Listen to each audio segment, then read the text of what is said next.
For my topic brief, I have chosen the Program Evaluation Guide by the Robert R. McCormick Foundation. This is a how-to toolkit for successful evaluation. I feel this guide will be very helpful and easy for Livestride to follow as they begin their evaluation process. Livestride was founded in 2010, and up till now, getting their programs off the ground has been their main focus. Now they need to evaluate these programs to help improve them and determine if they are meeting their goals and accomplishing their mission. And also, with the results, this will allow them to provide proof of impact that will help them in procuring more funders and donors. The first of 7 questions for an effective evaluation is, what do you want to evaluate? Programs vary in size and scope. You can evaluate an entire program, 1 or 2 program components, or even 1 or 2 services or activities within a component. What is the purpose of the evaluation?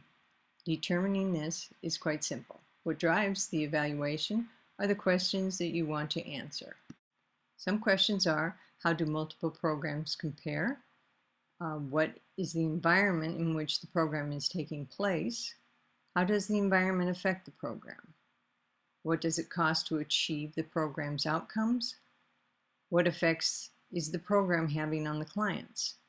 And how do the programs being carried out support the mission of the organization? What type of evaluation do you want to use? There are 2 major categories. First, the formative or process evaluation, which focuses on how and why something is functioning as it is. It answers questions such as, how is the implementation going? What process needs to be adjusted? Do the roles and responsibilities seem to be working well?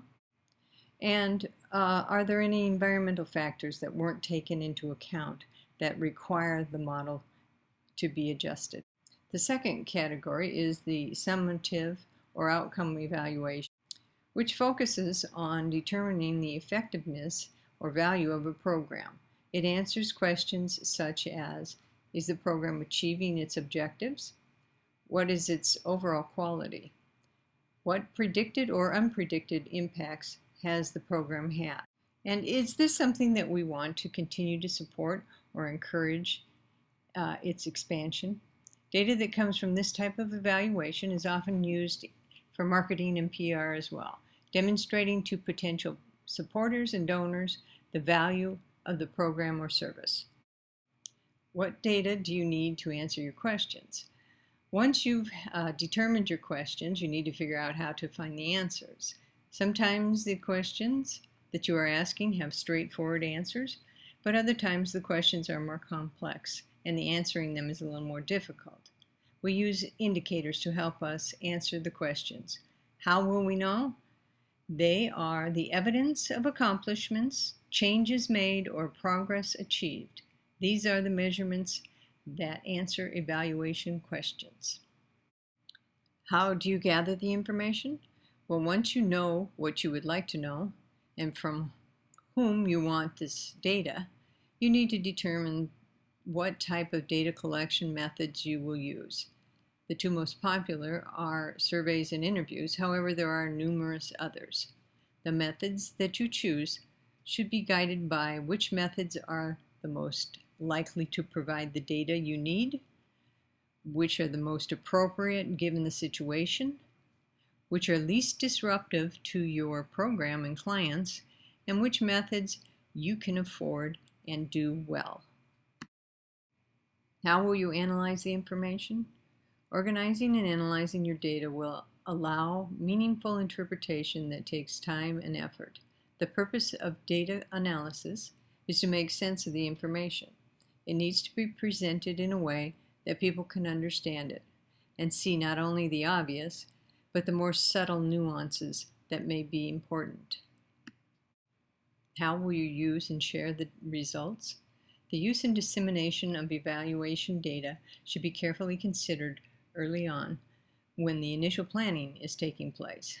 How you communicate the findings from your evaluations should be determined by a number of factors. What was your original intention with the evaluation? What were you trying to accomplish? Is this for internal use or to be shared with other service providers, the community, or possible donors? Evaluation is not a one-size-fits-all activity. What you want out of it and are willing to put into it will shape its design, which in turn will influence dramatically what you gain from the process. This guide also includes cultural awareness and responsiveness guidelines, a glossary of useful evaluation terms, a sample of an informed consent form, and an evaluation development worksheet. This guide is a valuable tool to help determine the effectiveness of programs or activities and their increased impact on the community. And it will be a great guide for LivStride to follow as they begin the evaluation process.